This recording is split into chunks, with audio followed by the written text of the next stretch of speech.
পানিসাগর মহকুমার অন্তর্গত জলাবাসা গ্রাম পঞ্চায়েতের ৫ নম্বর ওয়ার্ডে অনুষ্ঠিত হলো উত্তর জেলায় সর্বপ্রথম পানিসাগর কৃষি তত্ত্বাবধায়ক দপ্তরের উদ্যোগে কৃষি এবং কৃষক কল্যাণ দপ্তরের পরিচালনায় মুখ্যমন্ত্রী সুসংহত শস্য ব্যবস্থাপনা প্রকল্পের আর্থিক সহায়তায় এক দিবসীয় সচেতনতা এবং খরিফ অভিযান সহ প্যাডি ট্রান্সপ্ল্যান্টার্সের মাধ্যমে ধান রোপণের ওপর প্রদর্শনীমূলক সূচনা অনুষ্ঠান।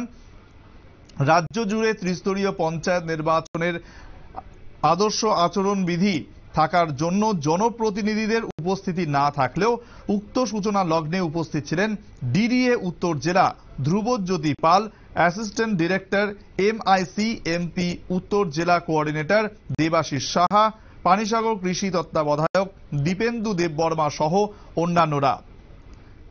সেখানে উপস্থিত ব্যক্তিরা কি জানিয়েছেন শুনুন।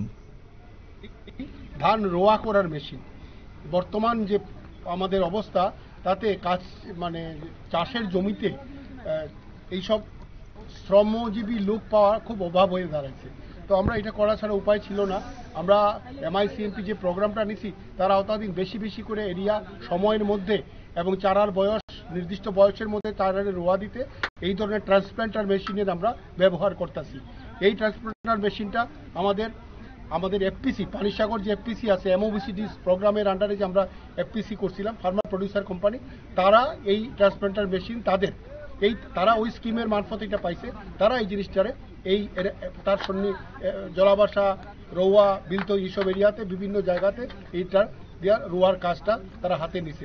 আজকে 19 তারিখ, আজকে প্রথমবারের মতো পানিসাগর একটি সাব ডিভিশনে জলাবাসা এরিয়াতে এর কাজটার শুভ উদ্বোধন হইল। তো স্যার, এই অত্যাধুনিক মেশিনে কৃষকদের কি ধরনের আমূল পরিবর্তন আসবে বলে মনে হয়? 1 ঘন্টায় 1 কানি জমি রোয়া হবে, 1 ঘন্টায় 1 কানি জমি রোয়া হবে। এবং এই আমাদের যে সরকারি যে স্কিম আছে SMM scheme, submission for agriculture mechanisation, ওই স্কিমের আন্ডারেও যে কেউ অ্যাপ্লাই করলে পরে আমরা তার ESC বা পঞ্চায়েত সমিতি বা এইসবের তরফে নির্দিষ্ট পদ্ধতি আছে, সেই পদ্ধতির মাধ্যমে আমরা সেইগুলো ওদেরকে নির্বাচিত করে আমরা সেই জীবন তাদের হাতে তুলে দেবো। ইন্টারেস্টেড ফার্মাররা যারা থাকেন তারা অবশ্যই স্থানীয় যারা sector officer, agriculture department, agri assistant, superintendent agriculture, তাদের সাথে যোগাযোগ করবেন, আপনাদের এই সুবিধা। এতে কি স্যার সরকারি কোনো ভর্তুকি পাওয়ার সুবিধা রয়েছে? হ্যাঁ, 50% ভর্তুকিতে, 50% ভর্তুকি হলেও তার একটা ঊর্ধ্ব সীমা আছে, মেশিন ওয়াইজ একটা ঊর্ধ্ব সীমা।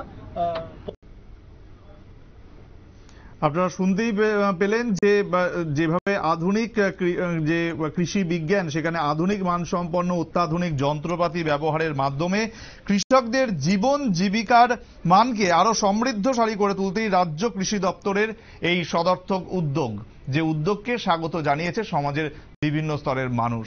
নিচ্ছে আরো একটি ছোট্ট বিরতি, সঙ্গে থাকুন।